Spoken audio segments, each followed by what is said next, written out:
This is Nationwide on the network service of the NTA.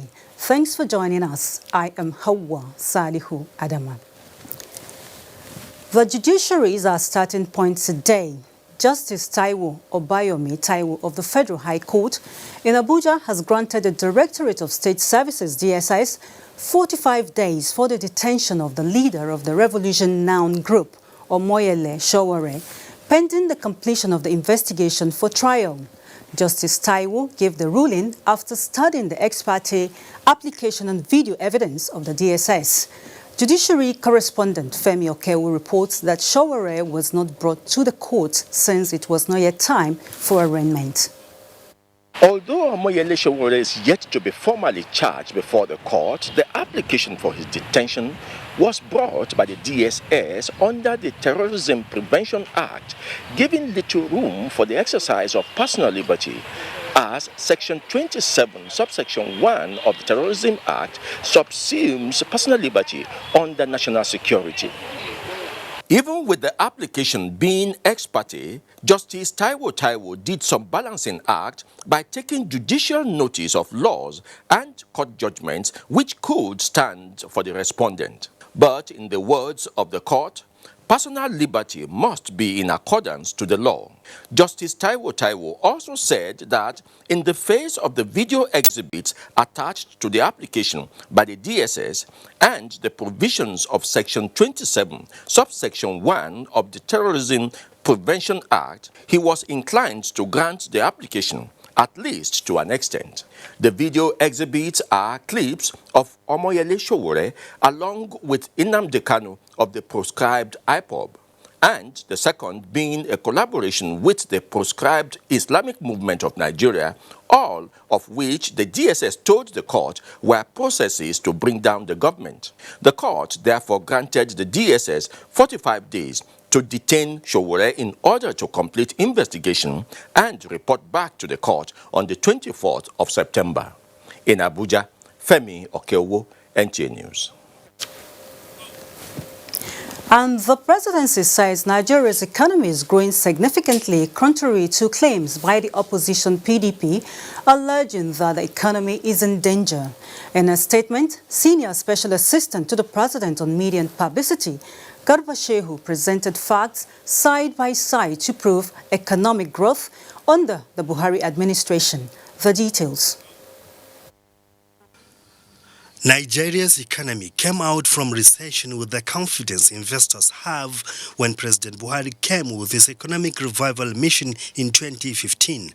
This, the presidency explained, made domestic and foreign direct investments flow steadily. For instance, the presidency noted growth of capital importation, which rises to 216%, equivalent to more than $7.14 billion this year. Records indicate that economic growth in the first and second quarter 2015 better than how it was in 2014.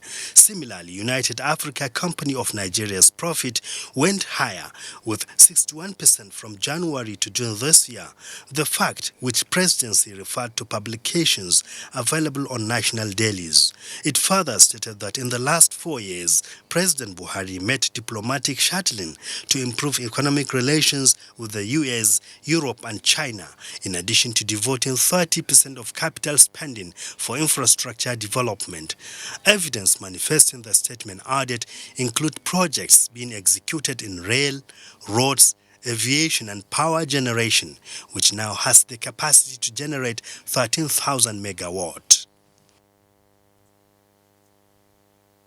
To security now, the Nigerian Army and the headquarters of the Nigerian Police Force are to constitute a joint committee that will investigate the circumstances that led to the exchange of fire among officers on duty. A statement by Colonel Sagir Musa, Acting Director, Army Public Relations, says the panel will be headed by the Deputy Inspector General of Police in charge of Criminal Investigations Department. While giving the account of what led to the incident, Colonel Sagir Musa said Nigerian Army troops, while responding to a distress call to rescue a kidnapped victim, exchanged fire with the suspected kidnappers along Ibi Wukari Road in Taraba State. The refusal of the suspected kidnappers to stop at the 3 checkpoints prompted a hot pursuit of the fleeing suspect by the Colonel of both parties here. When is the World ERGP ship? Nationwide. Good afternoon to you. You're on.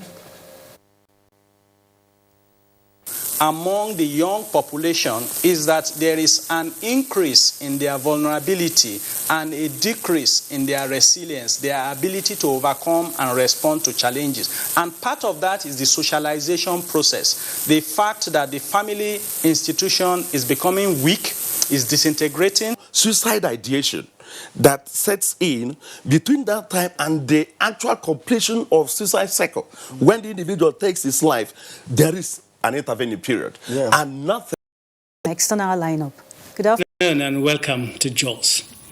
The Nigerian Television Authority has continued to... Thanks, Chineye. And a report just in says the National Security Council has ordered the Defense Headquarters to set up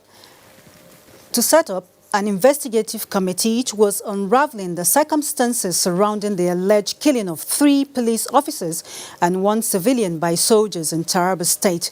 The council gave the directive after an extraordinary meeting on the nation's security situation presided over by President Muhammadu Buhari. Sports now. The federal government says everything has been put in place to ensure Nigerian athletes excel